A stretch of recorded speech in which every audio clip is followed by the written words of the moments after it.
இன்று நீ அமைதியாக இருக்கிறாய். ஆனால் அந்த அமைதிக்குள் 1000 கேள்விகள் ஓடிக்கொண்டிருக்கின்றன. ஏன் இதெல்லாம் எனக்கு மட்டும்? நான் என்ன தவறு செய்தேன்? என் வாழ்க்கை இப்படி சிக்கிக் கொண்டதேன்? நீ பதில் தேடிக் கொண்டிருக்கிறாய். இன்று அந்த பதிலை நான் சொல்கிறேன். நான் சிவன். நீ நினைக்கிறாய் நடந்தது எல்லாம் தண்டனை என்று. ஆனால் கேள், மழை பெய்யும் போது மண் சிதறுகிறது. ஆனால் அந்த மண்ணில்தான் புதிய விதை முளைக்கிறது. உன் வாழ்க்கையில் நடந்த கஷ்டங்கள் உன்னை சிதைக்க அல்ல, உன்னை தயாரிக்க. நீ சந்தித்த துரோகம், நீ அனுபவித்த இழப்பு, நீ தாங்கிய அவமானம், அவையெல்லாம் உன் கதையின் இருண்ட அத்தியாயம். ஆனால் இருண்ட அத்தியாயம் இல்லாமல் ஒளியின் மதிப்பு தெரியுமா? நீ அழுத இரவுகளில் நான் எங்கே இருந்தேன் என்று கேட்டாய். நான் உன் அருகிலேயே இருந்தேன்.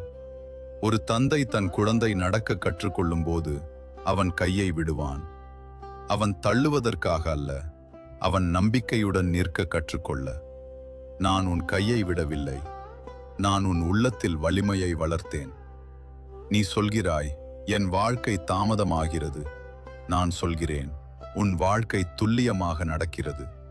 சூரியன் உதிக்கும் நேரம் ஒரு நிமிடம் கூட மாறாது. நிலா வரும் நேரம் தவறாது. அதேபோல் உன் ஆசீர்வாத நேரம் நான் ஏற்கனவே நிர்ணயித்திருக்கிறேன்.